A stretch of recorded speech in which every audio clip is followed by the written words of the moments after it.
Hello, what's up, everybody? Welcome to a very special bonus episode of Full of a Took. We're back to talk about The Two Towers, the film adaptation from Peter Jackson, and kind of how it compares to the novel The Two Towers by J.R.R. Tolkien. Now, we did this in the end of season 1, but we decided to release it as the beginning of season 2 for the Fellowship of the Ring last time, and now we have another movie to discuss, and I have even more points to bring up. Of course you do. Yes.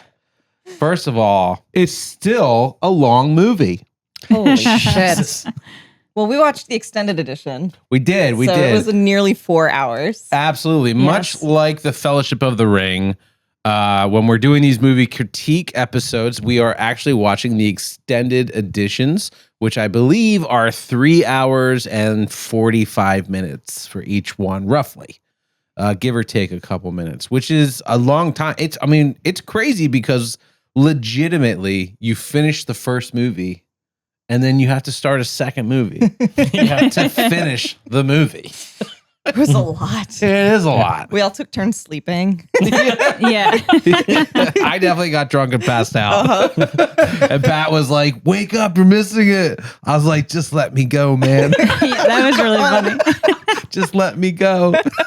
We're going to compare The Two Towers and really dive into it. And just like the first one, this is going to be a long episode. So make sure you have seen The Two Towers. If you've seen the theatrical version, that's fine. Just some of our notes may not completely align with what you've seen. But if you really want to do this right, pause it, go watch The Two Towers. It takes 3 hours and 46 minutes. And then come back and enjoy this conversation. We are pumped for Full of a Took tonight. Yeah. Took of a Fool. Fuck of a Tuck. Oh my God.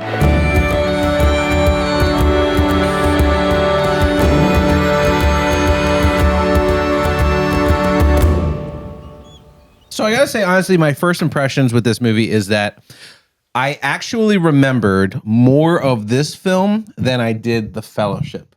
Really? When I watched The Fellowship, we talked about this, and you and I had a similar thing where we both didn't really quite understand The Fellowship. Mm-hmm. I remembered and understood pretty accurately the Two Towers movie because there's not a lot of like setup. There's a lot of like execution. We're running through woods. Doesn't take much to figure out what we're running through, what we're running from. And I legitimately was proud of myself that like I still held on to a lot of that information. Now, I will say, watching the extended version, I absolutely understood it a lot more than the last time. But I still was like, last time I watched it, I was following along, and I watched it this time. I was like, oh yeah, I love this scene. Oh yeah, I love this scene. Oh yeah, I love this scene. But I never knew anyone's names. Yep. That's fair. So now I know who like Théoden and Éomer and Hamma and Gimli, and I know these characters, and I'm like, and like even like Wormtongue. I never knew that guy's name.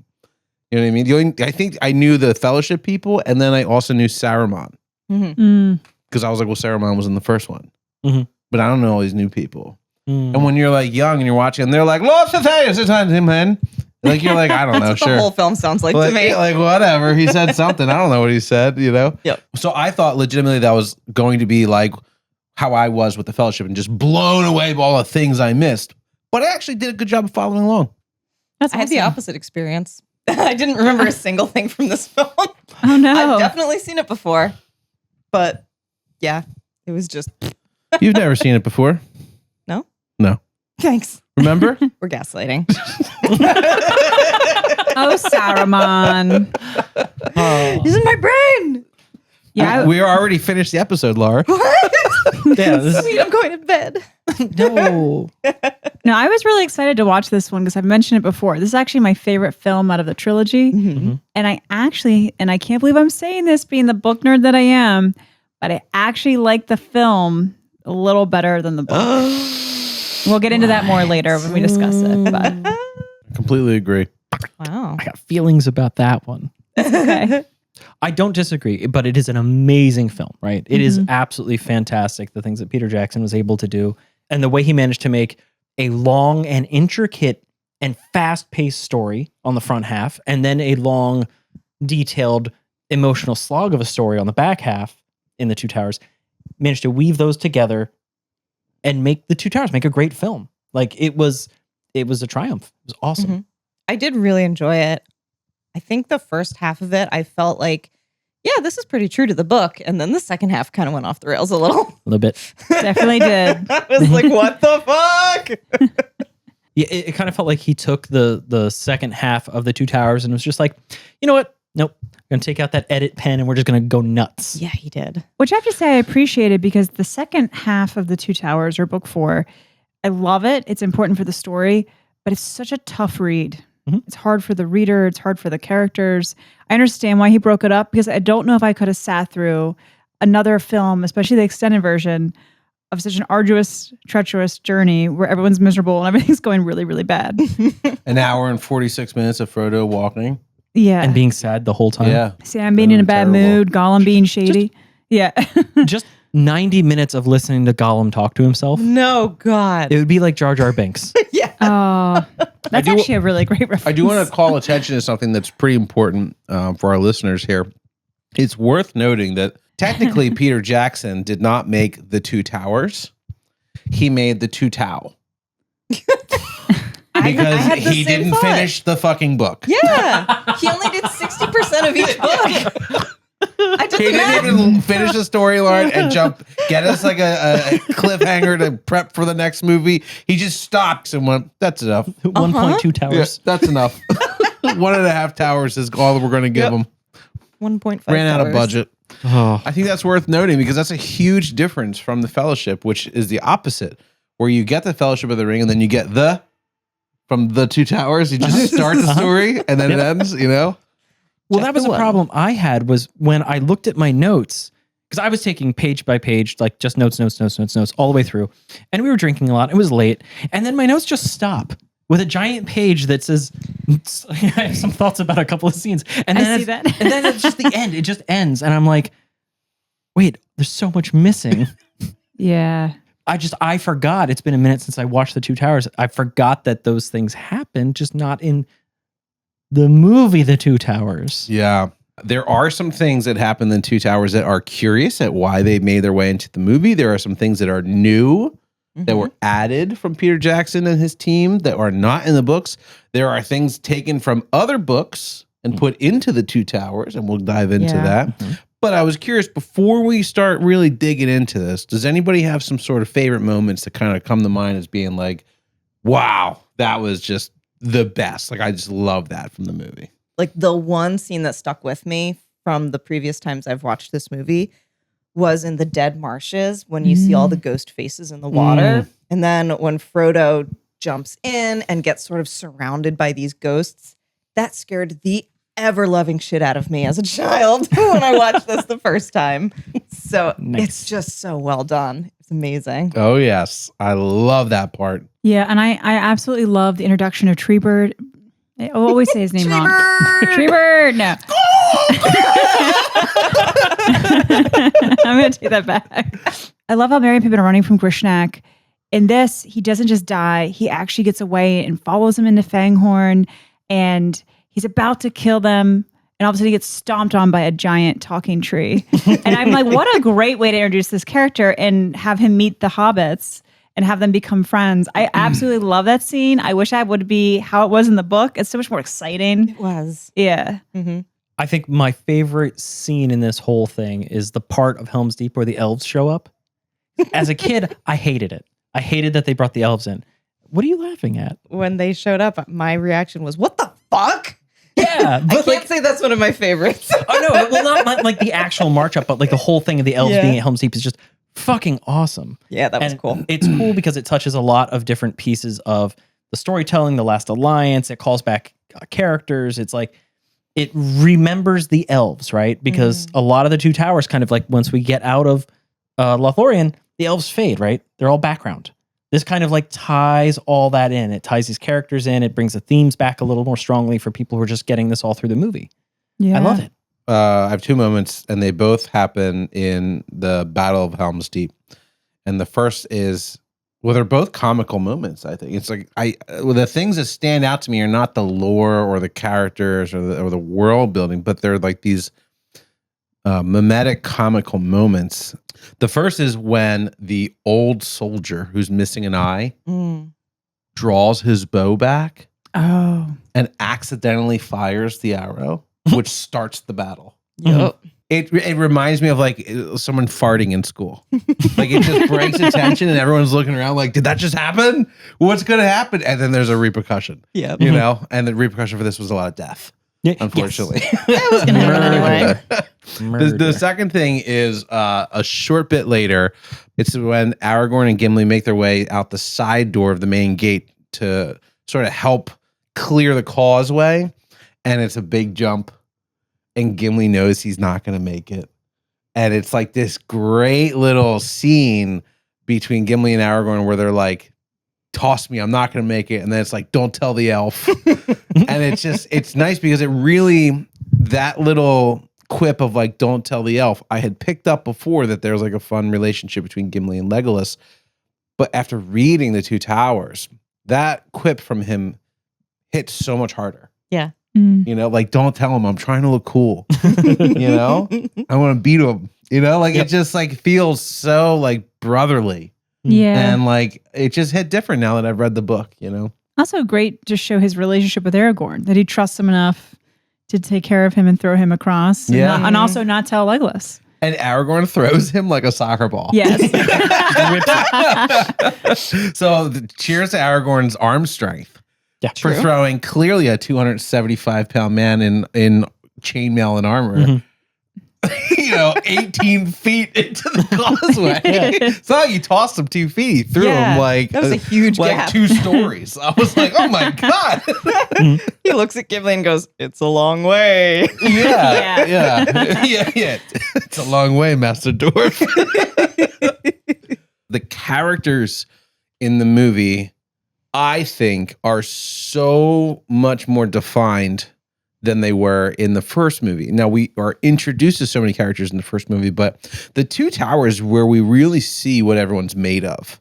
Yeah. We see their emotional core. We see, I mean, there's just so many things between the misleading of Aragorn's death and how everyone relates to that. There is just the whole Théoden sort of like emotional arc as he's putting the armor on. Like the characters feel so much richer than they do in the novel, The Two Towers. I feel like in the Fellowship, we really like start to understand some of the characters and we start to have the idiosyncrasies. But The Two Towers is such a heavy book and it's so like sad at times because there's a lot of death, there's a lot of fighting, there's a lot of change, there's a lot of negative stuff. As we talked about this in another episode, like the lack of hobbits really plays a part in like the emotion, like the reader's takeaway from the chapters and the lack thereof of the hobbits. But we do see what everybody's made of. And I think that we should probably start right off with Frodo because he is presented in a much different way in the movie than he is in the book. You brought this up just a second ago. Peter Jackson is taking Frodo and Sam and Gollum's story and interweaving it through. I thought that Frodo was just as much of a whiny cunt in the movie as he was in the book. Oh my God. I mean, I didn't think he changed that much between the movie and the book. Yeah. It was pretty spot on. He did a good job with that. Yeah. Yeah, I have to say, I like how he is more obviously affected by the ring in the film, and that's the benefit of a visual storytelling versus reading something on the page. Like, for example, the scene they added where he's petting the ring. Ooh, yeah. Like Gollum did in the past when they show flashbacks of Gollum, or even Bilbo in that one scene. I think it made it more clear to the audience who isn't able to read or hear his thoughts when you read the book, just how much he is being tortured and taken by the ring. And so I think that was a really cool add-on. And another reason why I do really love this film, because you get to really physically see what it's doing to him versus just kind of reading about it. It doesn't feel as personal in the book. Yeah. Yeah, and I think that the thing the movie does that actually improves my take on Frodo's character, right? If I have to take the character from the book versus the character from the film, is that in the book, so many of the things that happen to Frodo and Sam and Gollum even is just like Frodo going, this is my fate. Right. No choice. We're just doing it. But in the movie, it's like that even that lack of agency is taken from him. He is forced to do things. He's grabbed up by Faramir. He's dragged places. Like things happen that forced them to do these things. It's not just Frodo abdicating responsibility for his decisions and acting like a lemming going to his fate. Yeah. Right. 100%. And it's funny you say about Faramir and his sort of interaction with them. He truly does pick up the hobbits, and then the men pick up the hobbits and pass them down like an assembly line Yeah. when they're blindfolded. That was an interesting shot, you know, the way they're handled like that, like a bag of potatoes just passed along. So. Did Frodo specify in the book, the ring is taking me? Because like I thought that was a really poignant moment in the film, but I can't remember whether or not it happened in the book. No, it's more like that is the distillation of tons and tons of suggestions and tons of subtext throughout the second half of the book. Yeah, so the movie is just sort of taking what is implied in the film and making it really obvious. Exactly. Yeah. It's so subtle in the novel. It is. Which is nice. It's nice that it's not as obvious because it's like it grows slowly over time, just like I think it would. But it's nice with the visual. You have to kind of be a little more nail on the head for it to sell. Otherwise, it would be 8 hours. Yes. I don't remember in the book him being like, I can't do this, Sam. And being like just saying, like, I can't do this. Had to take a lot of breaks, a lot of rest. Like, there was a lot of he heavy has that weight. whole like scene in the movie where he just like breaks down. He's like, I can't do this anymore. Yeah. And it really like makes you feel like a limp cat laying in the ground street or something. You're just like, yeah, you just do that face you just made where you just go, oh God. Yeah. You know? It's Frodo, right? Frodo's whole thing is that he's burdened by this unimaginable burden. And you only have a couple of scenes to really nail that feeling. Yeah. And Elijah Wood does a great job of communicating where Frodo's at. As much as Frodo for me is not like my favorite character of Lord of the Rings, he's the most important very often. But Elijah Wood, I think, does such a good job in his portrayal of Frodo. Yeah. And I think a large part of that comes from, you talk about burden. In the book, it feels like part of his burden is also Sam. Yep. In the movie, Sam is an asset like a motherfucker. And also almost gets them killed several times. Well, that's like the book. It's like he's got a Chris Farley coming around with him. Oh my God. You know? Because like Frodo and Sam together in the Two Towers, it's a force to be reckoned with, you know? Like when they're finishing up the Fellowship and he's like, I'm going to Mordor. And Sam's like, of course you are, Mr. Frodo, and I'm coming with you. And there's this dramatic, like, struggling underwater scene. That is like the perfect, like, appetizer to what the Two Towers is, which is just Frodo constantly saving Sam, Sam constantly saving Frodo, and the two of them just like bickering with Gollum. It's beautifully done the way they are interacting with each other in the movie. A couple things that really stood out to me with their relationship together. Early on in the film, when they're on the rope and they're climbing down the rope, and Sam drops a seasoning box. Box of salt. Box of A salt. taste of home. Was that in the book? No. Or was that just completely... Because I was like, what the fuck are we watching? Because actually, when he dropped the box, I thought, oh, it's his soil from Galadriel. Yeah, That's same. so too. And then it was like salt. And I was like, oh. So this is one of those things that happened all throughout the movie is that Peter Jackson takes a familiar thing from the book and kind of inserts it into the film in a different way. Yeah. Because Sam talks about at the bottom of his pack is his most prized possession, a box of salt. And they talk about how like, oh, Mr. Frodo, I'll go first because if I drop something or fall, I'll land on you and you'll die. Yeah. And then, we get both of that in 4 seconds. Yeah. But that scene replaces... So, to be fair, that scene is a fun, comical scene. It's got a little bit of drama. Cuts to slow motion of a box falling. It's like they're making a very simple moment very dramatic. But they removed a very dramatic moment Several of the them. Nazgul coming overhead and blinding Frodo. Yeah. And that's just gone. And that would have been such, to me, an interesting way to kick off this movie. You know what? They had to start out kind of light, though. I think Do they they? didn't want to start off super heavy. So they start off with the salt. Yeah. As you said, it was kind of a light comedic scene. Yeah. And it added more of that Hobbit flavor that we're missing. Literally. I know. Thank you. Yeah. Which is also funny. In that very same scene, which is also the scene where Sam sort of, gets annoyed that he like has to tie the rope at the top and he's like, that's my elvish rope. Like, fuck. I don't want to lose it. Growing up, when I watched this scene, I didn't understand that was rope from the elves. Yeah, they didn't specify that at all. Or that it was like special rope, and I misinterpreted what he said. Sam goes, real elvish rope, and tugs on it, and it comes down, and they have this like, ooh, dumbfounded look. Growing up, watching that, in my head, I left that scene with going, elvish rope sucks. Oh. Like, I thought they were showing that instead of it being strong, like, it actually just fell apart. So I thought the joke was supposed to be that Sam's apparently really strong knot, they'll never come out, just came right out. But that was I thought the joke was about actually Sam's knot wasn't great, but it was great. It's just the rope is magical. Yeah, that was how I felt the whole movie. Like, there were so many. This thing sucks. This thing sucks. No, not like that. There were so many little things that I picked up on because we had just read the books, but having a very clear understanding that if I had watched this without reading the books, I would have no idea why they did that, why that bit was there. Yeah. Well, before we move on from Sam, one last thing I really loved from the film, actually, but also hated. It was like really weird. Is at the very end of the movie when, the Nazgul are around, once again, the file doesn't come into play from Galadriel. So once again, a Galadriel gift is taken out of the film, which I hated. Interesting. But instead, Sam is the replacement. Instead of Frodo in the scene, for those of you who haven't watched the film recently, Frodo goes to put on the ring because he's around the Nazgul. And instead of grabbing the ring in the book, he grabs the file from Galadriel by accident. It's this light. And it saves him from putting on the ring.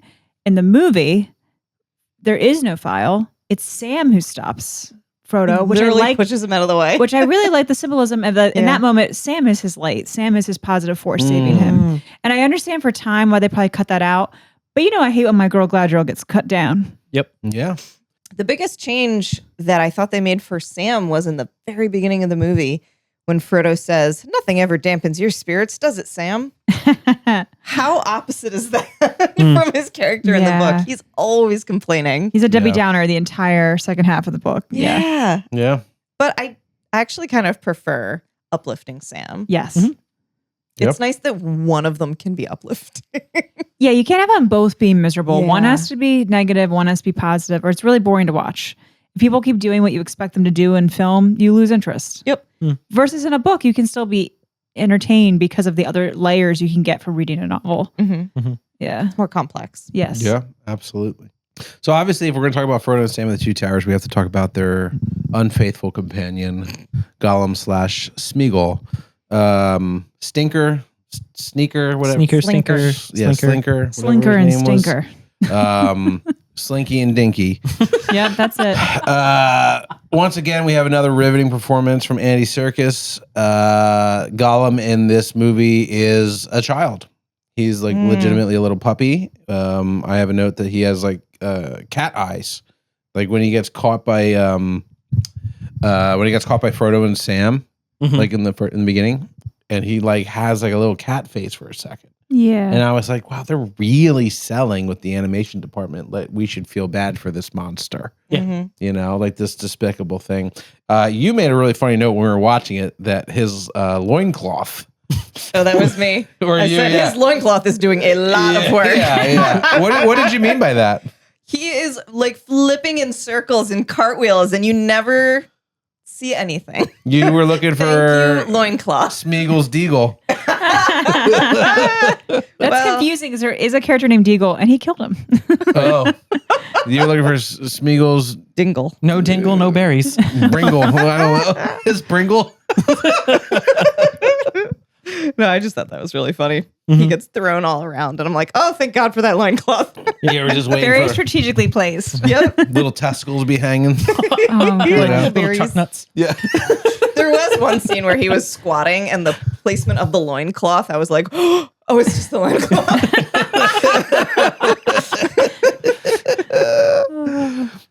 Something about Gollum that stood out to me. I said it when we were watching it, but it's something that I didn't catch in the first one, and maybe it wasn't in the first one really, but I mean, I don't really remember seeing too much of Gollum at all in the first one. But he's missing half an ear.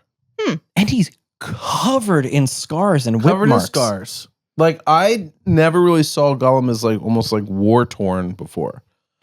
We know he's tortured. Yeah, Yeah. like now that I have a bit of backstory on him, I see the character. There are like lash marks all over his body, and half of his ear is like missing. And I just never would have. If you would have said at trivia, character in Lord of the Rings is missing half an ear, Mhm. I never would have popped up in my head that it was Gollum that we're talking. I probably would have gone with one of the orcs. Yeah. Yeah. Yeah. Yeah, Well, I mean, Aragorn and Gandalf were real rough with Gollum, right? yeah, Yeah. But probably not nearly as rough as Gollum's time in Barad-dûr was. Because remember, he was captured and taken to the tower. Yeah. And like there's that whole opening moment in the Fellowship where he just is shrieking, Baggins, Shire. Yeah. yeah. Like, and he's just shrieking. And like we don't, that's all we get out of that whole episode until we see him in the two towers and he's like crisscrossed with scars. But you're supposed to feel a little bad for Gollum, a little bad for Smeagol. He's still a motherfucker. Yeah. The thing I like about movie Gollum is that he's so extreme. He goes from this vicious, aggressive monster to this almost playful, sweet, docile kitten, puppy, Yeah. whatever you want to use, that you really do care and feel bad for.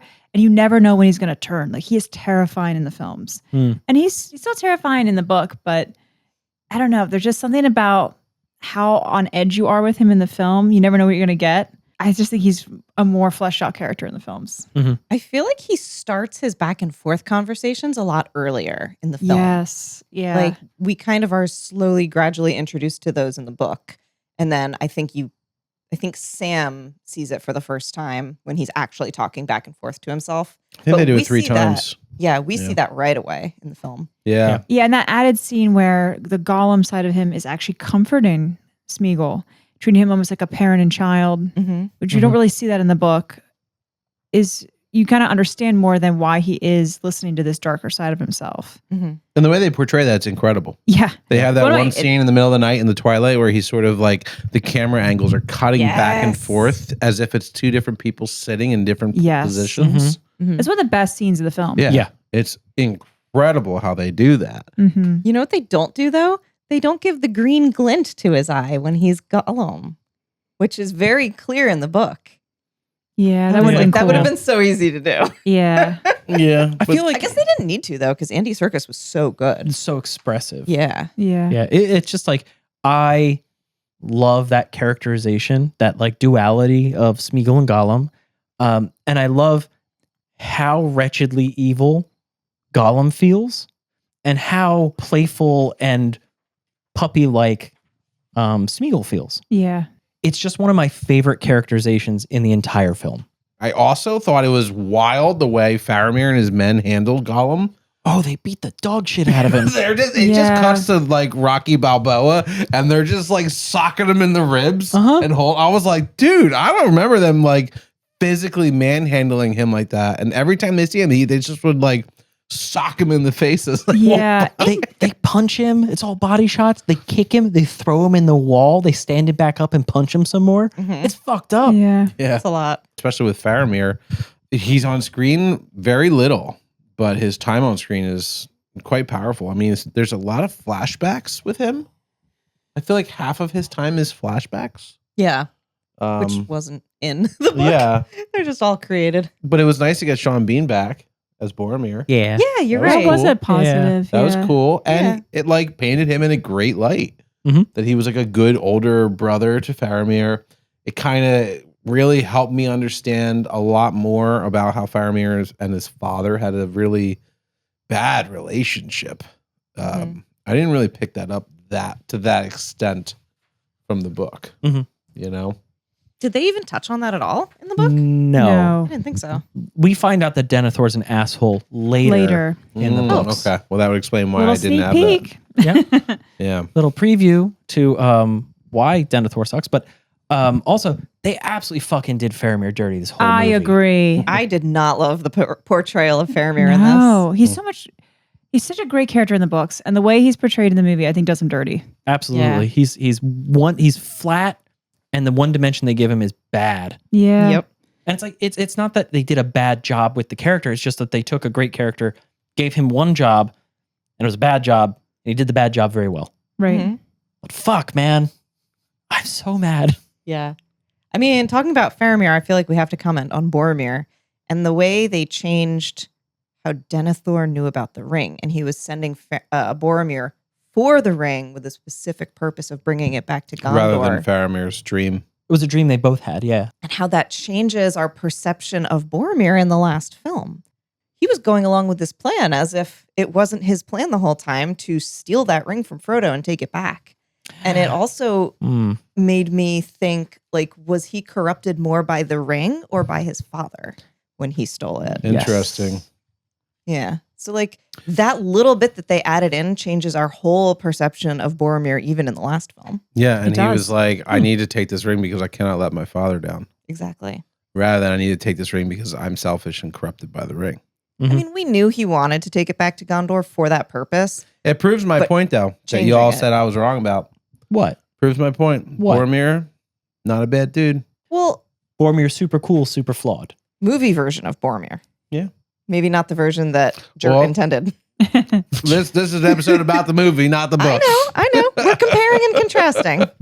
No, we're flipping everything on its head. You're not allowed to talk about the book right now. Yes, Oh, jeez. Normally we have a rule where we're not allowed to talk about the movie. No, we could talk about the book. I also thought it was interesting that Faramir takes them to Gondor. Fucking hated that. Fucking hated that. That was interesting. Yeah. It added an unnecessary amount of like danger. My whole question was why? What did it add to the story to do that? So here's the thing. Denethor in the movie knows it's the ring. So Faramir knows that that's where Boromir went. Yes. And now Faramir is presented with the thing that his brother died trying to retrieve. Absolutely, it makes sense in the film in that context for him to bring it directly to Gondor. There's no other alternative because it's not presented as To this show like, his qualities. right. Captain of Gondor, Yeah. Faramir. Captain of Gondor, Faramir sucks ass. I hate it.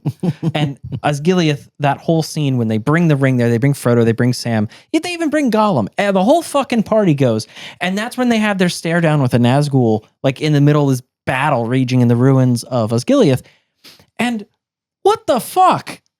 Yeah. Now Sauron knows where the ring is. He knows who has it. He could do a composite sketch now. Yep. This is everything changes. Yeah. Fucking police sketch. Have you seen this really soulful-eyed child? This He's looks got like my a jewelry. twig with a bush on it. The Nazgul's like, that's what it looked like. Yeah, the only positive of that scene is I have to say I love how they built the set. Like it was a really It great was set. gorgeous. It's like literally the only positive thing I can say about taking the ring to Osgiliath. Well, also, you get the probably top 3 epic shots of the movie I mean, yeah, where that's the beautiful. slow motion winged Nazgul comes up. Mm-hmm. Frodo is just holding it and Sam slow motion diving onto him. Like that is one of the most epic shots in the fucking movie, and its frame sears into your brain. That is true. You Yeah. know? Maybe they felt like they had to show Gondor because it's mentioned so frequently. Like they had to give you a visual to match to the name Gondor Yeah. because they say it all the time, but Yeah. really nothing happens in Gondor in this entire book. All right, so let's talk about the hunters. We have Aragorn, Legolas, and Gimli in the Two Towers, and they are a fucking riot. Yeah.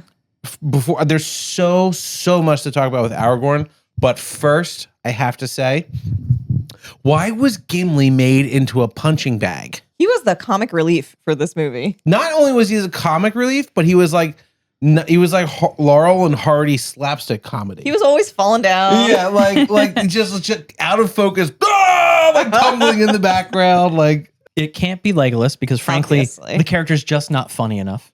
And it can't be Aragorn because they have to take him seriously. He's the future king. Mhm. Yep. And that's it. You're left with Gimli or a horse. Yeah. My favorite though was when Gimli fell off of the horse and he was sprawled on his back like a turtle on its shell. Yeah. And I was just like, couldn't get oh up. my God. That was on purpose. Everything's fine. I was like, When the wargs come and the warg rider, the first warg dies and lands on him and he goes, oh yeah. and then the second one, it goes, oh, and they just keep dogpiling on him. But there's also that great moment where during that, somebody comes up to kill him and he's under the dog pile, truly dog, warg dog. He just snaps the neck. Oh my God, yeah. Yeah, I love that. And I feel And then like that guy falls on top of it. and then the second ward. but like that to me is the nod to the fact that like, guys, we're making Gimli a joke. He's a murderer. Don't forget. Yeah. Like, Yeah, they do it in a respectful way. Like he is like the laughing stock of the film, but at the same time, it still shows that he is a warrior, as you said, and that he still has these really great qualities. And we need it to break up because I feel like that's the one thing the first book is missing. It's so serious. It's epic, amazing quests are happening, which is great. It's exciting. I wish there was a little bit of Tolkien's humor in the first part because he's so funny. there's a ton of humor in this movie. Gimli just gets a lot of the dumbest jokes. Yeah. Yeah. It's great. I mean, the whole play in the Helm's Deep between Legolas and Gimli yelling out the numbers is so fun. Yep. And it has a really fun conclusion in the movie that's not in the book, Yeah. which is at the end of Helm's Deep, everyone's dead. Legolas walks up to Gimli and he's like, I've got 42. Oh yeah. Yeah. And Gimli's like, well, that's not too bad for an elf. I have 43. And out of nowhere, Legolas pulls an arrow and shoots an arrow into the already dead body that Gimli's sitting on. And he goes, 43 now. And Gimli's like, he was already dead. And then Legolas says he was twitching. And Gimli says he was twitching because he's got my axe embedded in his nervous system. And then he just cranks the axe and the orc is like dancing. And it's so awesome. That was so bizarre, but great. Yeah, like it's such a great end of the game scene that doesn't really happen in the book, which is really fun. And there's also one of my other favorite lines between Legolas and Gimli when they're in the middle of their competition and Legolas shoots his arrow and hits this ladder and all these orc bodies hit into the ground. And Gimli does the iconic line, that still only counts as one. Like, that's one of my favorite movies from the whole film franchise. I think my favorite Legolas Gimli quote was when they were standing at the wall and Gimli couldn't see over it and he's complaining about it. We could have chose a better position or whatever. And Legolas goes, would you like me to describe it to you or find you a box? Yeah. Yeah. I did have a question for y'all. So after Aragorn arrives and he tells Théoden that there's 10,000 orcs coming, Théoden is like, we will be fine. Helm's Deep has never fallen. It won't fall tonight. I'm not scared of orcs. And Gimli has this line that these are not regular orcs. These are Uruk-hai. And I was just curious, how does he know their name? I also had that exact same note. How does Gimli know about the Uruk-hai? Well, Because we had to tell the audience what Uruk-hai was without doing an exposition dump. So Well, we just put in the dialogue. yeah. I mean, also, apparently Gimli knows Elvish. Yeah, Yes. that did happen. Legolas says in Elvish, they're coming. And Gimli is very much in the common language is like, good. It is interesting, especially because dwarves and elves don't like each other. Right. But that's not the only like language fun that they have in that whole thing. Yeah. I wonder if A lot. Blowen made him learn Elvish. Oh, yeah. Is that like the equivalent of being like told you're going to go learn French because it's classy? Maybe because he was like one of the dwarf ambassadors, he had to learn different languages. Maybe. So he could swear at you in something you would understand. Right. Gimli also has a really great thing about when they're running. And like the beginning of the Two Towers, and like the hunters slow. are just like sprinting like crazy, and he's like dying. And I related to him so much. I was like, I've been on jogs with people where they just keep going, and you're like, we're not stopping, but I'm not doing okay. I'm no good for cross country. Yeah. Dwarves are natural sprinters, very dangerous over short distances. Yeah. It's great, man. Going back to Helm's Deep, one of my favorite things that they added in this, and it was really just a little visual funny thing. They have him just like hew someone right in the balls. Yes. And so I wrote Gimli hews whatever. Yeah, Gimli hews one in the balls. That's so I know great. that's your new favorite word. Well, it's specifically in response to Gimli, like, 12, and Legolas is like 43, or it's like, and Legolas is like, I'm Neither of us trying can to- talk tonight. Spinning You over guys here. got meatball mouth. Go. yeah. And Gimli like looks extremely worried, and then just starts swinging like a baseball bat. Uh-huh. Yeah. Both my arms over the head. It's awesome. It's so great. You know In what the I nuts. didn't like What? was when Legolas surfed down a staircase. I was gonna say I love that. You didn't like that? I loved it too. That I- was cheap. That is some Shield like early surfing. 2000s skateboard bullshit. I thought it was awesome, man. I actually really liked it too. That seems like that would be one of those things where everybody's standing around and somebody's got a prop and a little bit of downtime, and Orlando Bloom is going, I bet I could surf down this staircase. And Peter Jackson's like, you fucking can't. Bet you can't. I disagree. I think it's a fantastic thing. To me, it's exactly the same as Tolkien writing that he walks on the snow. It's the same as Peter Jackson giving us that unbelievably cool shot where he flips up and backwards over the horse Love that. Oh, that was as it neat. comes up behind. It's just Legolas is an elf, and the physics of how his body moves are just different. And he is able to find ways to be more efficient than everyone else at doing his task. Yeah. I mean, dangerous. Well, I think he's just dangerous. more efficient. Everybody would go down steps and just He has very good and he just control over his fucking body. slides down it, you know? Oh, come on though. Tell me like what when you talk about like the iconic shots that you love, one of the shots I fucking love is when the warg attack comes up and Legolas like runs ahead to go see what's happening and all the wargs come over the hill, but, like at a distance, and Legolas is just like, we got company, and then just starts throwing arrows into this crowd, and it's like kill, kill, kill, It's kill, great. kill, Yeah. kill, and it's just a machine as they roll up on him. There's a lot that happens in the warg scene itself that is very different from the book. And I know we're in the middle of talking about characters, but I feel like there's a lot of character changes that go on in that. First and foremost, we lose one of our characters in that. Yeah. Hamma. Yeah, Hamma gets his face eaten. yeah, Yeah, I wrote Completely Hamma gets different. chewed. Yeah. and that's Chewed like by a warg. Chewed instead of hewed. Wait, there was no warg scene in the book, right? Yes, there was. no. The warg scene was implied in the books. Yeah. It's because in the books, the warg scene happens like, it's like, oh no, there were wargs loose in the valley as we arrived. They were chomping up people. But we cleared it not out. our When they heroes. arrived at Right. Helm's Deep, Okay. there are They were, like, already there. People on there are orcs riding, right. terrorizing all the people. But it all Yeah, happens yeah, off yeah, camera. yeah. This is another thing that like Peter Jackson did where he took a cool thing that was going on and was like, you know what we can replace with dialogue? This cool shit. Yeah. Yeah. We have the crazy fucking scene with Aragorn and the warg. Yeah. Which Where is he So intense. death fake out. Yeah. That was rough. I mean, was like, that's a what big, are you doing? That's a big change to make Huge. from the book. Yep. It really did a couple things really well. First, it brought Arwen back. Missed me some Arwen, some Liv Tyler.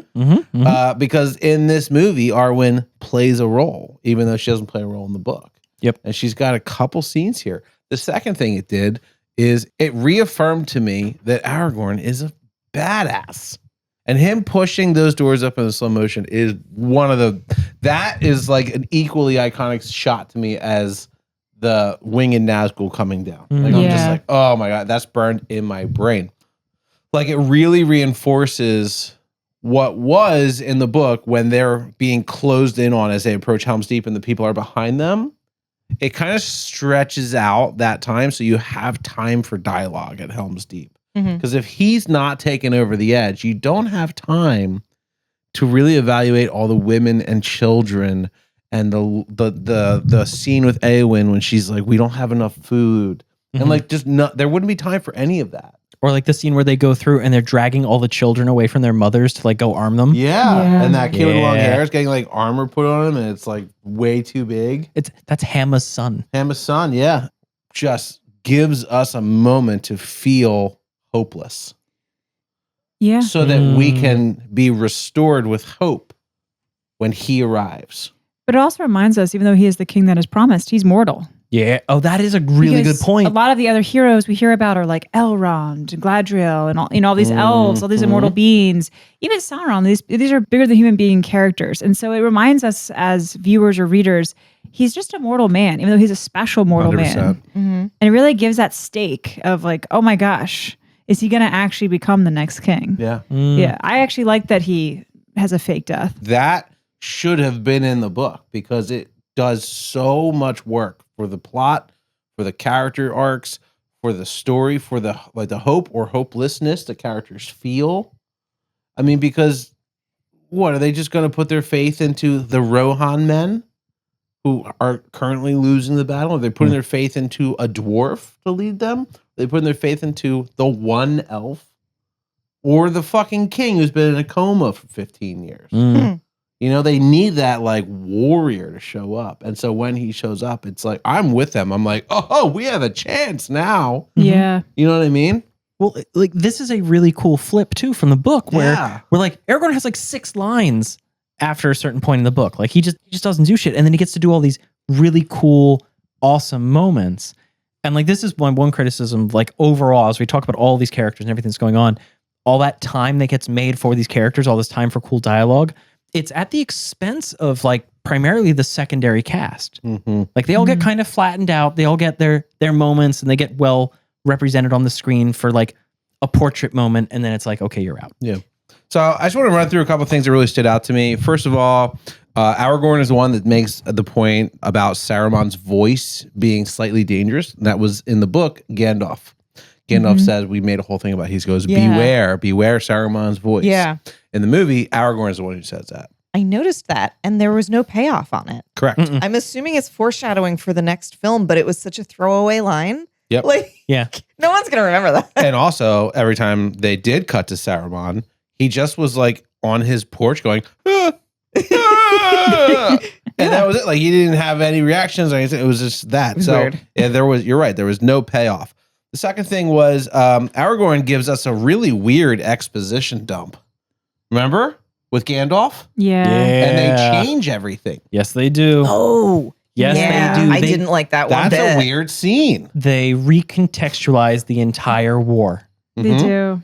And we have, once again, an exposition dump where Gandalf and Aragorn say everything so that if you're not following, you're now following. And Gandalf changes it and says that Sauron is afraid of Aragorn. Which that is crazy. Crazy. Yeah. He fears the heir of Numenor and will strike men because of that threat, was sort of how I summarized it. Yeah. Yeah. That's Pat doesn't very agree. interesting. So it does and it doesn't recast the whole war, right? Because we know that he's coming no matter what. But what it Right. really does is it distills the essence of Sauron's fears, which are that someone else is going to pick up his ring and become more powerful than him and do to Sauron what Sauron would do to everybody else, which is kick in your front door and kill you. But the fact that it's like, oh, he's specifically afraid of Aragorn getting the ring.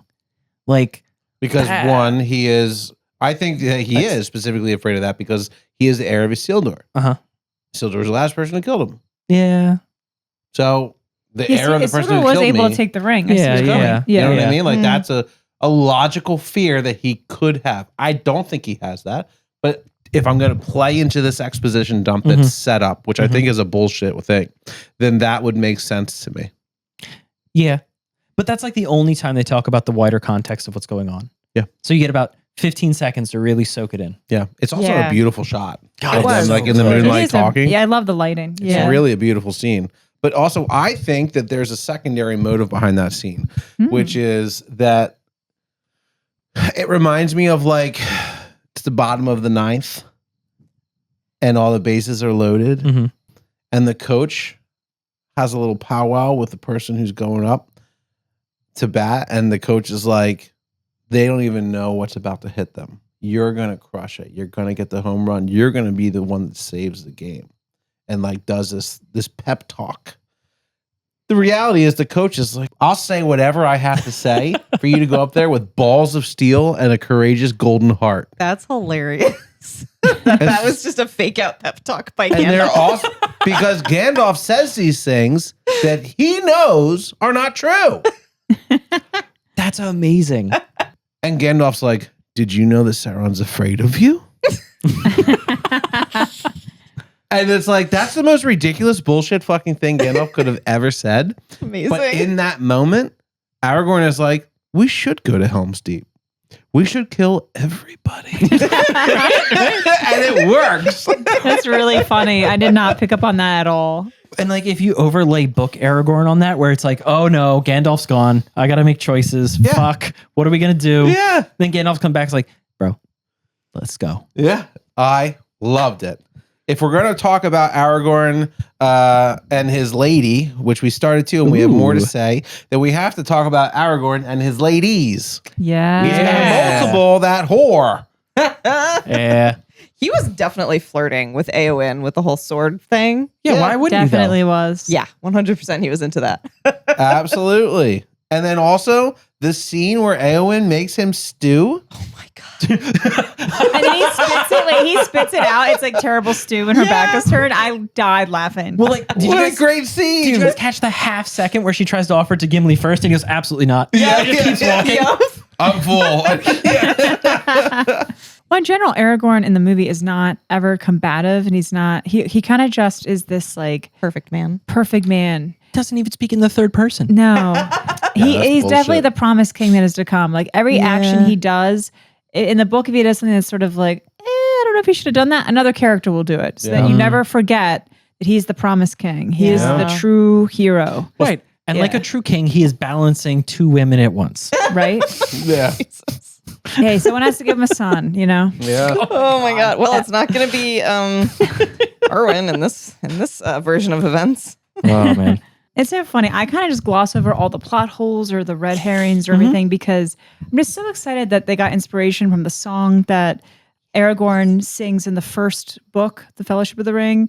It's all about Beren and Luthien, and it's just a symbolism of their human-elven relationship, and it's so nice to see it on film. So nice to see another female character actually be expanded. I love all those flashbacks and scenes, especially like the one where when Elrond is telling her how miserable she's going to be, and so it's like a premonition of Aragorn as a like his statue and his, you know, The sarcophagus? yeah, his sarcophagus, and it's her and her son.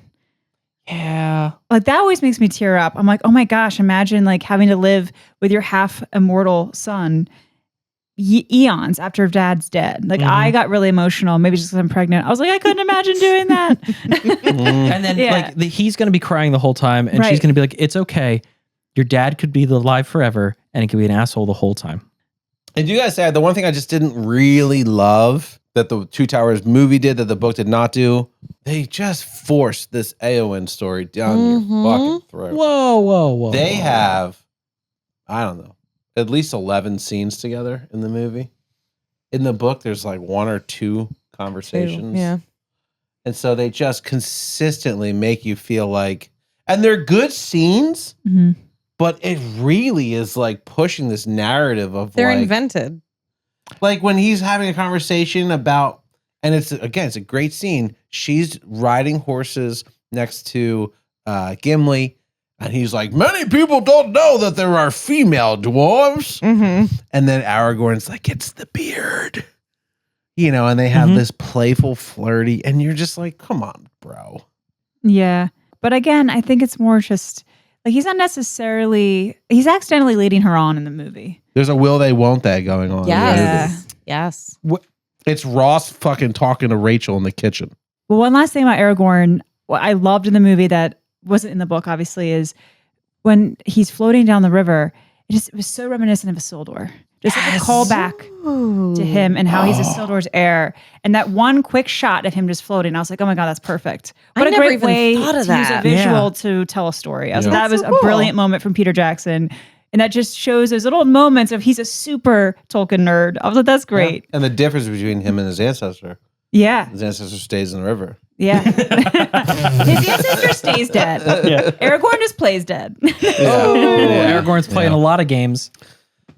Oh, jeez. So we had a couple other characters. We'll just run through these real fast. I think that Éomer, who's played by Carl Urban, gets nerfed quite a bit. Yeah. It's a bit of a bummer.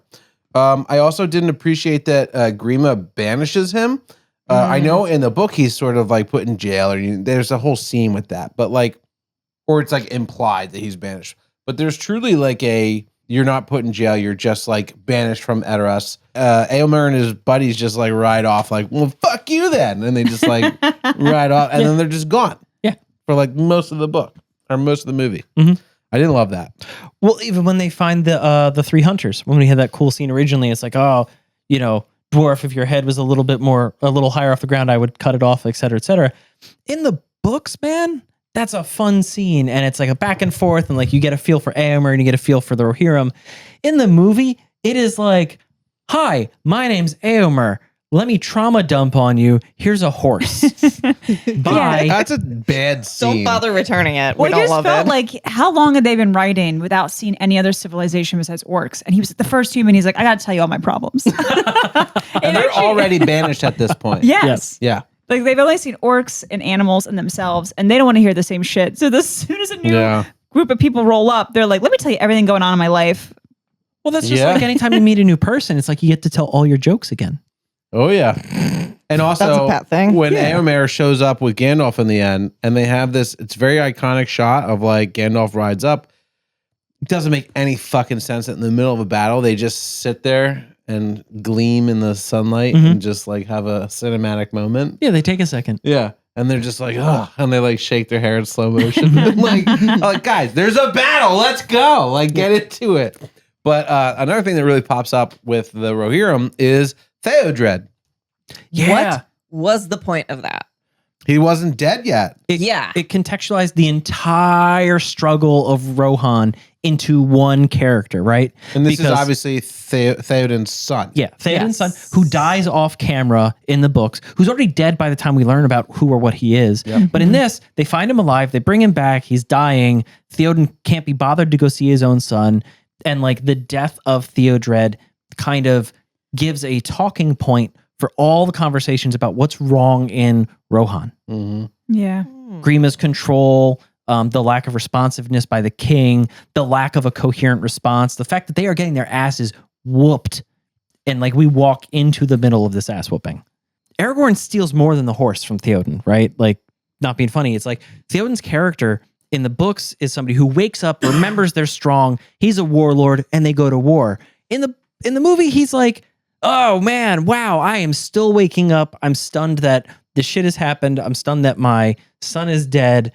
Aragorn, you're maybe going to be a king. Can you show me the way?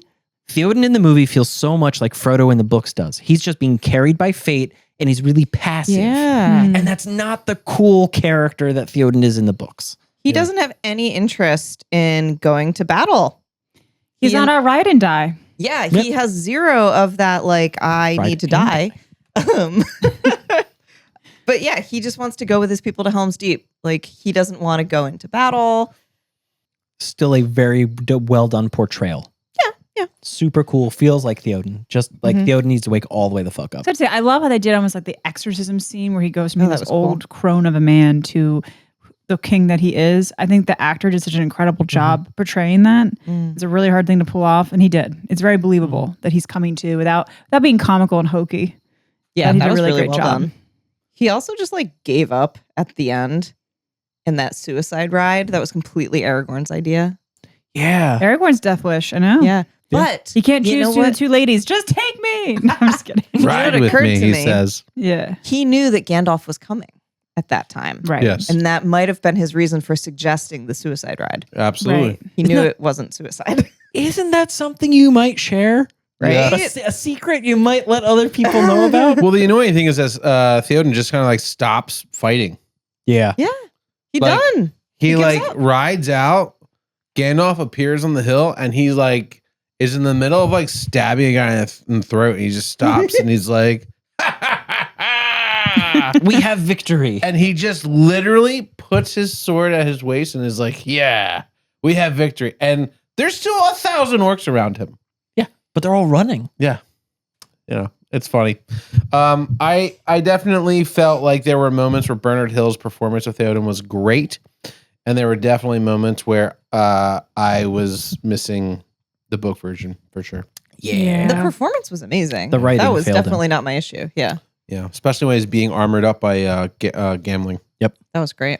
It's a really nice scene, and it really made the gravity of going to Helm's Deep. This was my problem in the book, and we talked about this, is that Helm's Deep is no fucking big deal in the book.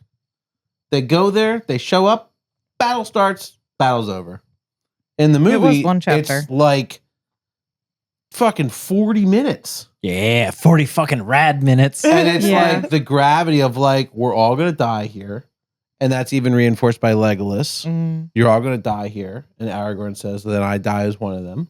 And everybody else is like, what the fuck are they talking about? Yeah. Yeah. Like, it is The a first much part was more, in Elvish. much and more intense, Aragorn just- scene to like have in a movie than how it was presented in the book, which is the way it was presented in the book felt like, yes, a bigger army, but a bigger fortress. How is this any different than when they were invaded by the couple hundred at like Amenhen or whatever? You know what I mean? Well, in the movie, they do this weird thing where they make it like it's 300 defenders in Helm's Deep, not the 1,000 to 2,000 there were in the book. Yeah. Right. Yeah. It's like, I don't like those odds. I don't like 2,000 versus 10,000, Yeah. the book odds. I don't like those. 300 versus 10,000 is like, why are we trying? Why aren't we just already running out the back door? And the way that I think the way they answer that is by having the elves fill in the other That's really Yeah. true. 1,300. Yeah, a whole bunch of elves show up. Which is nice, completely made up from the book, but that's nice. Yeah. They show up. Why did they show up? Who told them? Because Haldir I think wanted Galadriel to sent come them in the play. movie because Haldir's there. So it's another nod to Galadriel. Like Elrond won't send reinforcements, but she's like, "Fuck that." Mhm. She's like, So "I'm she's sending just like reinforcements." watching with her special powers. Yeah. Well, she she just just met up sits in with a room Gandalf. She just has met up with magical Gandalf. binoculars and she just scans Middle Earth I looking was for. just like, who sent them? But How it did they specifically know? relates to, the scene before is like, who will come for us? We have no elf friends. And Yeah. she might have heard that. Well, she had this vision. She had the mirror. Yeah, she has used the her mirror, mirror. and it's the vision is Galadriel going, "Where's Haldir?" Yeah. And then like 2 days later, Haldir comes up and says, "I really want to go to Helm's Deep," and she's like, "Oh, I know the answer to this one." Okay. Gandalf says something about Shadowfax that was confusing to me. He brings up that Shadowfax and him have a long history of going through dangerous things, situations, and adventures together. And I was like, well, didn't they just recently meet? I mean, in the books, Pretty they did. recently, yeah. So what does he mean by that? He selected him Oh well, at He stole him. Edoras. at Memphis. Edoras. Well, He stole him, yeah. but it was part of the 17 years he was gone because he left to go find out what the ring was about in the beginning of the Fellowship, right? The 17 years he was gone from the Shire. I didn't not realize it clear. was during that. It's not clear. Maybe. I didn't realize it was during that. I thought it was like after he died No. and he went and he got Shadowfax. Yeah, Pause it's just the movie's very confusing with that. I'll be honest. Yeah. I also thought it was really interesting that they did in fact make him naked, Yeah. Yeah. which I knew it. Naked time. I knew it. Yep. What they did not do is finish the CGI of Gandalf standing on the ledge in the very first scene right before he's pulled down by the Balrog. That was the worst graphics of the entire fucking movie, Really? without a doubt. Yeah. So I was like, Yeah. God damn, Gandalf, you got done dirty 3 seconds into the movie. I mean, that whole scene, like, they're like fighting as they're going down this like 3-foot wide chasm. And I'm like, how are they missing all the walls? They should be smashed to bits by now. Also, Gandalf is like on the Balrog. I'm like, you should be on fire now. And he's maniacally laughing while stabbing him. The Yeah. whole thing was just like, Yeah. what? This is like a fever dream, which technically it was because Frodo was dreaming it. Yeah. But I'm pretty sure it did happen. But it does give us, again, one of the coolest shots of the whole film. It is. Which is when it cuts away to when the falling Balrog is coming down the ceiling at this like distance shot into this massive water. underground cavern, and then they splash into the lake. So fucking That cool. was great. So you say Gandalf got done dirty early on. Gandalf the White is a motherfucker. I love Gandalf the White because it's, on the one hand, all the playfulness is gone. It's from Gandalf the Grey, but he's just about business. He's got a job to do. He woke up. He's got a hair straightener. He's got a hair His hair straightener. looks fabulous. He got a wardrobe fit, and his boss was like, "You're not done. Go in. There's a whole nother quarter to play." And he is like, "We're gonna do this. We're going to Helm's Deep. You're gonna do this. Aragorn, you're the heir of like Númenor. giving You're the orders problem." out. And it's all very quick. Yeah. All very quick. All very succinct. There's none of He's this. driving the plot. Right. There's none of this 17 years of waiting between making decisions shit. It's Yeah. awesome. It's nice to see him really sort of be telling people what to do. He feels like a general. In the Yeah. way he's like having his conversations with people. I don't love that he's just constantly pissing off though. Like he's just like, I'll be right back. And just like fucking disappears. You know? At least he told people, maybe not where he was going this time, but But he when would he'd be be back. back. Yeah. That was nice. was He was helpful. like, expect me on the 5th day of the whatever it was. Yeah. Yeah. I also like that he wasn't mistaken for a homeless man this time. Yeah. That was His good for him. reveal was awesome. I like that for him. Yeah. Which Yeah, were- it was which very one? like angelic. There's 2 of them. So I like the one where you think it's Saruman's voice because it is the actor of Saruman speaking. Yeah. Mhm. And then actually when the light dulls down, it is Gandalf. So the hunter reveal. The hunter reveal. There's two reveals of him. Excuse me, yes, the hunter reveal. The I other actually reveal is to love Merry and that. Pippin. Yeah. Which we God didn't actually damn them. see. Yeah. Yeah. But he walks up in the white robe and they look up and they go, Right. The White Wizard. yeah. Yeah, that was good. Yeah. Did I have a note here? I don't know what it means, but what is 12,000 years old? He said, I've been alive for 300 Lives of human men. lives. Yeah, lives of men. So, oh shit, he is 12,000. Right. So if you assume a human life is 40 years before medicine, Gandalf is saying that he's 12,000 years old. Mhm. Yeah. That means when Sauron was battled and defeated, Gandalf was already 10,000 years old. That's crazy. Which is wild because back in book one, we kind of talked about how old is Gandalf, and we were like 3,000? 4,000 years old. And it's like, dude, he's 3 to 4 times longer than that. It's crazy. I do like that we get both Not once did he Aragorn. wash his robe.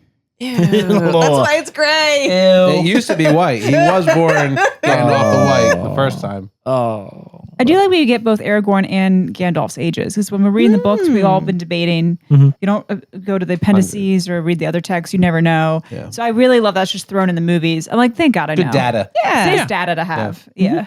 Is it true? We'll never know. Like Merry and Pippin's height. That too. 3'6" and 3'8". Now we know these things, but I'm assuming we don't know they're true unless the appendices tell us so.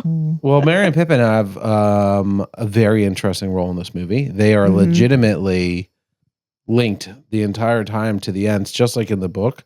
But there's a lot of suspended disbelief when it comes to their part in this. Yes. Yeah. So I have a couple things that I love about the Merry and Pippin storyline in the movie, and I have a couple things I don't love. And one of the things that I really love is there's this great scene where Pippin starts speaking like an ent. The little growly bit in his voice. After having the sip of water, and then Merry is seeing how much taller he is, and Pippin is like, and like starts talking like him, and you really get this like playfulness behind it. But also, this is the movie where Merry becomes the Merry that like feels like what Pat was talking about in the first book, where he's like Merry's cool and badass and like a leader. And to be honest, no, he fucking is not. But finally, he's becoming it, which is nice. I finally am seeing that where he sort of takes a leadership role. The problem with that is that Merry is like, we need to change directions and go past Isengard. I did not understand that at all. How did he know that? He reads maps. Yeah, is there an answer to that? Like, why did He would not have known that information. In the book, they find out Gandalf's alive at Isengard. Yeah. After Right. all this shit. In the movies, they flip the Hobbit's agency on its head, and they take all of the decision making that the Ents do and put it into Merry and Pippin's laps. And so Merry and Pippin are now driving Entish policy by kind of tricking them into like, no, you really should rethink this thing where like you decided not to go to war with Saruman, Yeah. but let's just go see what's going on over there because My only I know thought you'll was- hate it. from looking at the map when we were reading, they entered Fangorn from the south, Yes. right? And they saw the orcs cutting down trees before the ambush. So, like, that's all I could think of was that they saw some trees being cut down in the south right when they entered the forest. But, like, that doesn't explain what we saw, that full, like, cleared out forest. It's really a stretch to have it. It's a stretch. Yeah. There's a huge stretch happening. Huge stretch. And then literally when they start drinking the draught and they start to grow. Yeah, that's funny. Well, and then they're immediately enjoyed swallowed that. by a tree. Yeah. Oh my gosh. Well, that brings Yes. up one of my favorite like character arcs is Treebeard in the films. I'm obsessed with. I absolutely love him. I love that they infused a lot of Tom Bombadil in him. Yeah. Like a lot of his lines, like heed no nightly noise, straight out of the first book. When Merry and Pippin are taken by that tree and they're getting sucked Old into Man the earth. Willow. Yeah. Yes, Yeah. Old Man Willow. Appearance. And who saves them but Treebeard, aka Tom Bombadil. Yeah, I guess basically, I just love this little infusion of Tom Bombadil finally in the films Yeah. through Treebeard, which is perfect. Yeah. You know, he's one of my favorite parts of this film. Yeah. And it's neat because we get all those old forest vibes that we didn't get in the first movie Right. and that are suggested in the book. And we're shown straight up, everything is mashed together. It's a fun treat for people who have read the book. It's great. Yeah, I love I'm it. glad that it made it in. Yeah. Also, speaking of Treebeard, his eyes struck me as so strange while we were watching it the first time. And then when we watched it the second time, the first thing I thought when I saw his visual depiction was, those are owl eyes. Like they're bird eyes. There's no whites showing. It's just like an amber eye. And I don't know. That's cool. After that, I was just like, yeah, he has a very owlish face, which makes sense because they're associated with like wisdom and stuff. Right. That's Yeah. really neat. That's a great observation. Shit. Yeah. Yeah, the movies kind of do the ends dirty a little bit. So one thing that the movies did really, really, really well was their characterization of the orcs, right? Because in the Two Towers, we start to see like, oh, the orcs have names and they have personality, and we get the "Hola, Gorbag, me amo Shagrat," and all this other shit, right? We get these fun moments where we get to see how orcs talk to each other, and it's absurd. It is. In the movies, they kind of keep that up to a degree. It's not as funny, but we get a bunch of like cool character back and forth. Ugluk and Grizhnak Aren't named. but the way they're presented is like, guys, did you or did you not immediately understand the difference between an Uruk-hai and an orc? Yeah. I did after reading the book. The first time I saw that movie, zero. But like, Really? the Uruk-hai are all They like, explain all of this in the Fellowship, though, in the movie. yeah. When they're growing it, and he goes, the Uruk-hai, the white hand of Saruman, and they do that whole thing. Just didn't Like a stick kids' with party. me. Yeah. But but when they're together in the field and they meet, well, they've got the Hobbit's prisoner, and it's like these like bunch of linebackers all dressed in uniform, and they've all got good shit on, and then out from literally like creeping out from behind the rocks like bugs come the Mordor orcs, and they're all small and weird and like bug-eyed and chirpy and jerky, and They look more they're like dressed goblins. in rags. They're goblins. Yeah. They look like the birds from Labyrinth. Yes. Yes. Yeah. And it's like, it's so fucking cool. And I love that so much. What's And- the bank in Harry Potter? Gringotts. Yeah, they look like they're straight out of Gringotts. Yeah. It's like, it's It's funny because, like, Yeah. yeah. elves, Yeah. goblins. But like, to your point, Laura, we don't actually get the names of the two named orcs we get. And instead, because we watch with the subtitles, we learn the name of a different orc. Because the orc rider that like is like, haha, I killed Aragorn. That bitch went over a cliff. Oh, and then he chokes and dies. It's like, Sharku dies. And it's like, what the fuck was Sharku? What? Interesting. But like, no, they just did a great job with very, very few scenes with the orcs. Meat's back on the menu. Yeah, orcs have menus. My goodness. Yeah. Does that mean they know restaurants? Oh my gosh. They, Like- of course, they have menus. What? Well, yeah, there's a mess hall, right? Yeah. Oh my right? God, All have to yeah. go eat every day. Yeah, they I gotta guess so. eat. They have the menu conveniently posted at the I outside thought the mess hall. I thought it was really interesting that they showed the grog as almost like car oil. Yeah, Oh my that was God, gross yeah. looking. Yeah. Well, Yeah. I loved the the orc middle manager at Isengard who is Yeah. like, Saruman's like, well, I want a war today. And the guy's like, I don't know how to tell you this, but we don't have the man hours. You can't make 9 people give birth to a baby in 1 month. That's not how this works. That was a weird scene. I was like, this is an unnecessary fucking scene. Well, Saruman hired project managers and they set him straight. Yeah. It was really funny. That is really funny. It was also really, and did I pick up on it correctly that when the orcs are carrying Merry and Pippin and they put the grog down Merry's throat, Merry's like, I'm faking it. Yeah. Yeah. That was different in the book. Yeah, but it was He was like lying. he was absolutely lying. It was He like, was lying. no, I'm doing fine. Yeah. One of the things that really got changed in the movie was the portrayal of Saruman in Isengard and how he is basically like an ally to Sauron. That they are working together to conquer Middle Earth together. I noticed that too. It doesn't come across like how it is in the book, where he's a cheap Temu version of Mordor and A Sauron. child's unflattering version. Yeah, Which I thought was amazing because like in that moment where like Saruman is narrating like no one can stand against the might of Saruman and Sauron. And Yeah. he's putting himself in that category. And narratively, we're told in the books like he has no fucking idea how out of that league he is. Yeah. But you don't get that from the movie. No, not even a little. Like there's absolutely no suggestion that they're not working together. yeah. There's That not they're- even a hand with pink Yeah. fucking nails in the street or whatever. I'm assuming it's for a reveal in the next movie.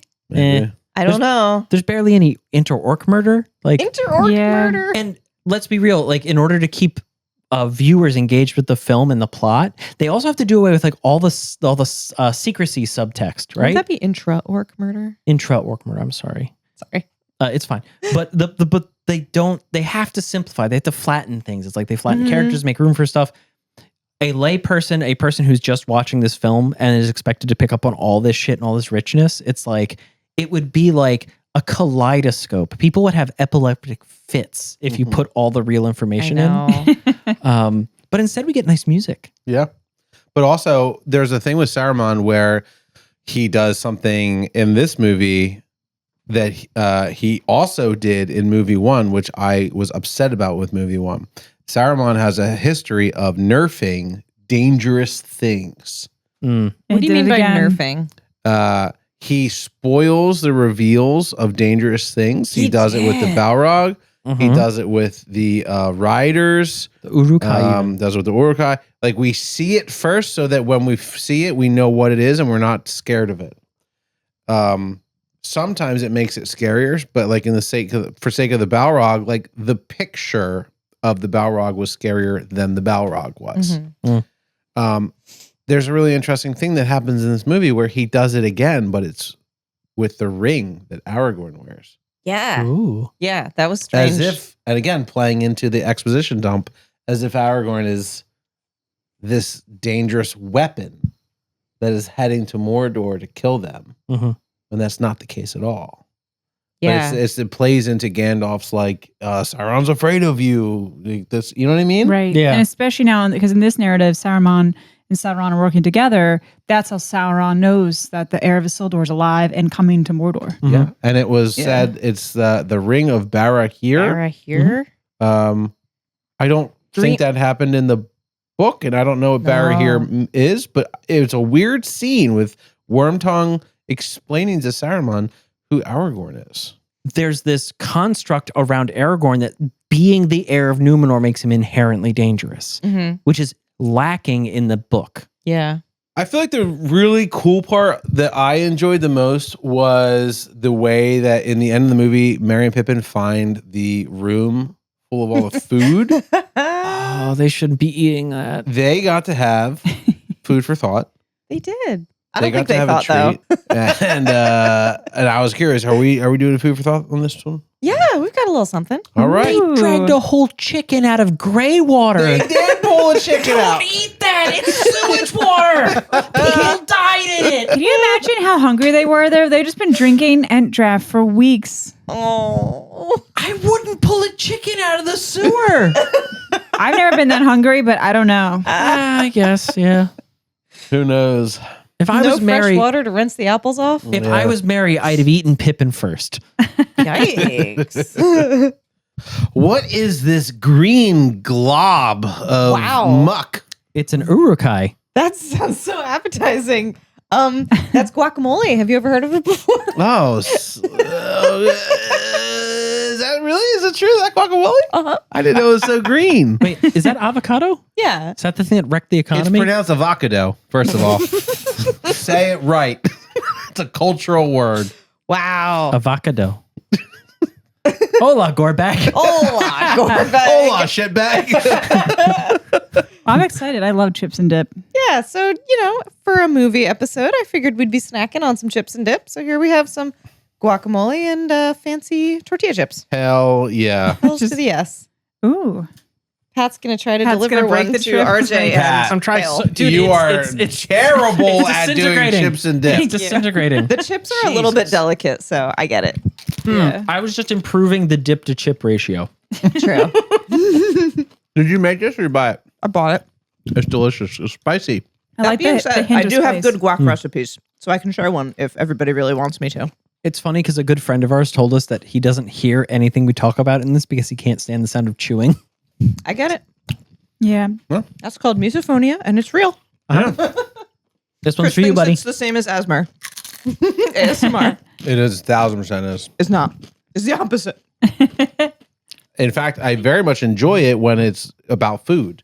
And then I can have an audible Pretend sensation you're that has eating. to do with, like, if you tell me you have chips and dip and then you eat it and I don't hear a loud crunch, I'm gonna say fuck you. You're fucking lying to me. You're not authentic. We're authentic on Full of a Took, okay? We sure are. We are, in fact, eating. Yeah, we eat, we argue, love food. We're real people here, you know. You mispronounce words all the time. Myself mainly. We are. Speaking of, We are in fact just a bunch of hard drinking nerds. did you guys notice the like variations on pronunciations during the movie? They said Rohan. Pronunciations. Sorry. Okay. Was that on purpose? No. That was great. That was great. Lindsay Rohan. They said Lindsay Rohan. Yeah. They said Rohan. They said Théoden. Suck it. They did, yeah, everything Mr. Patrick has been saying, except maybe Sauron. I don't think anybody No, said Gandalf Sauron. goes a couple ways with that one. Maybe. But they did do like the Sauron. I like the roll, the R in the They did middle. Saruman. Sauron. It's I'll never pretty say it good. that way though. It's Validated. it takes too much time. You know. Anyway, Patrick's I was validated. really confused when Yeah. Ugluk was pronounced Ugiluk.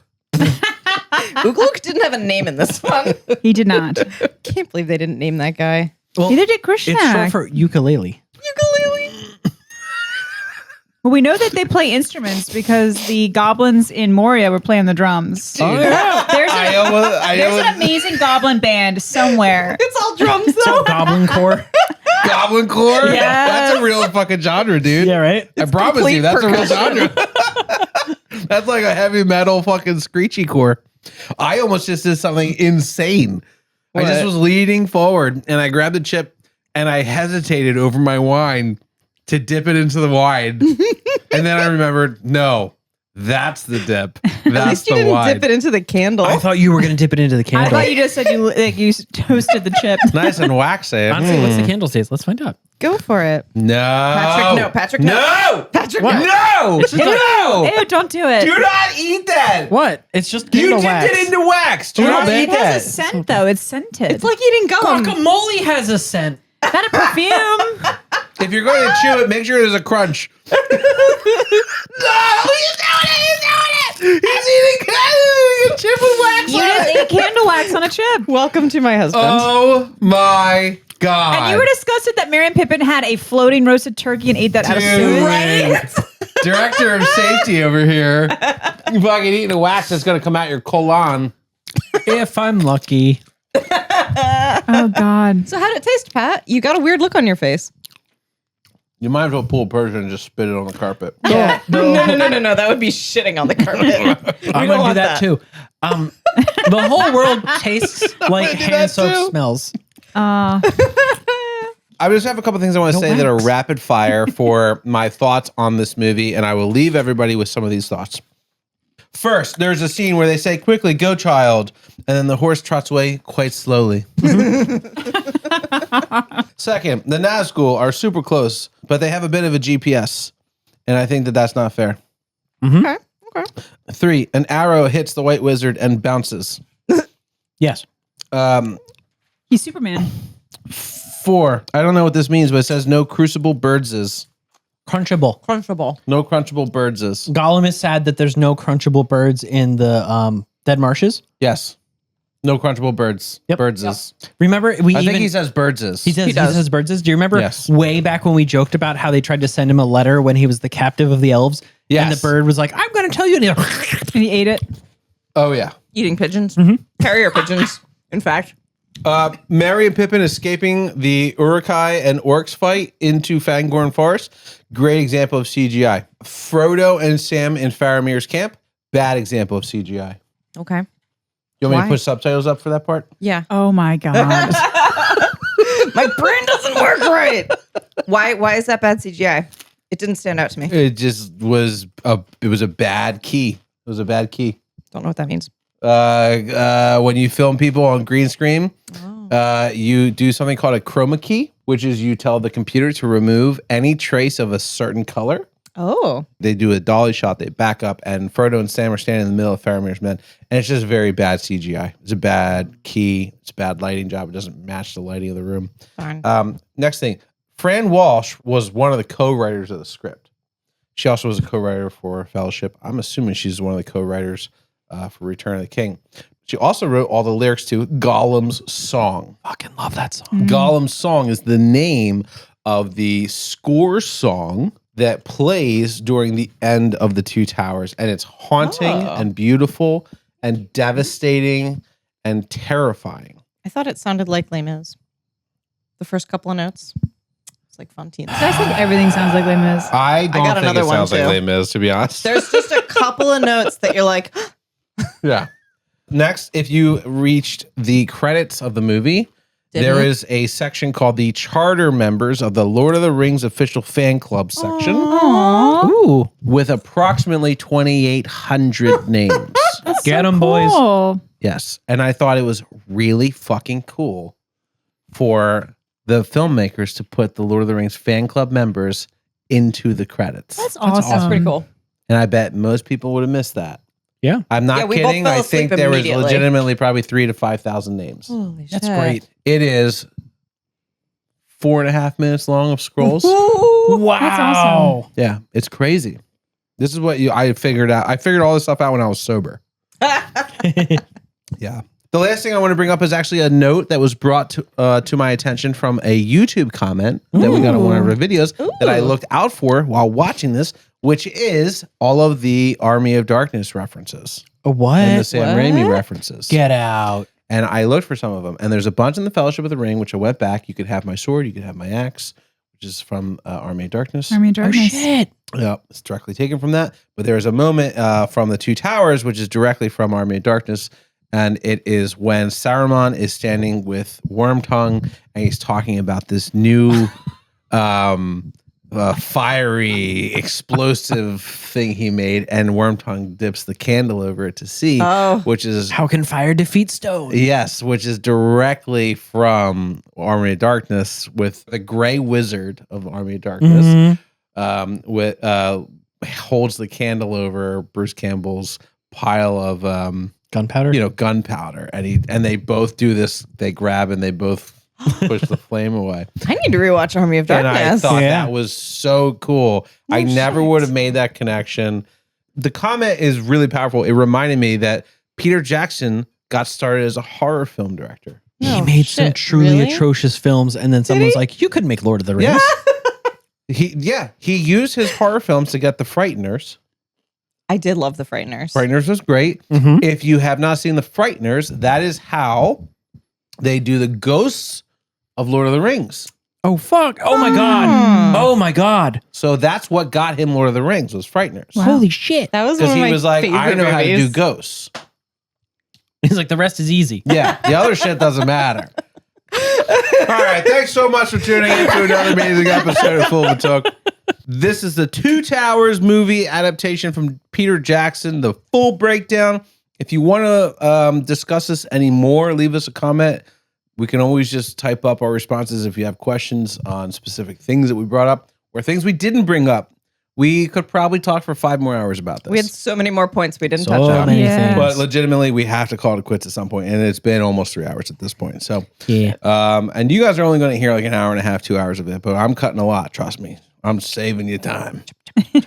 Listen, season 3 is coming. We promise you, season 3 is coming, but it is going to be just a little bit. We're on a quick break. But I promise you it's coming, and we will let you know when it does. We got episodes brewing, we got tons of things to say, and we have a whole book to read. So stay tuned for that. And if you're listening on YouTube or any other platform, wherever you're getting this, please like, subscribe, and share. Those are really important. If you like this, other people might like it too. This is how they get to hear it. The books are great. The movie's fucking great. It does such a good job, and I think Yes. we can all agree, of compressing a very complicated story, a very deep story, and still giving us something that is well worth watching. Just an absolutely masterpiece of storytelling. I Definitely. fucking love every minute of those 4 hours. It could be 4 hours longer, and I would love it. Yeah. Yeah. I wish it was a series, a mini series, so Ooh, it a could have been TV longer. series. Yep. Yeah, if only like Amazon got the rights to it.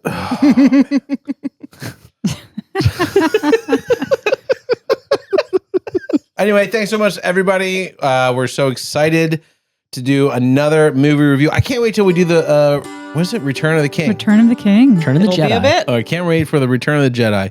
The Return of the King is going to be awesome, and it is about Théoden returning to Gondor. So Definitely. that is the end of the Lord of the Rings. I figured it out. So bye.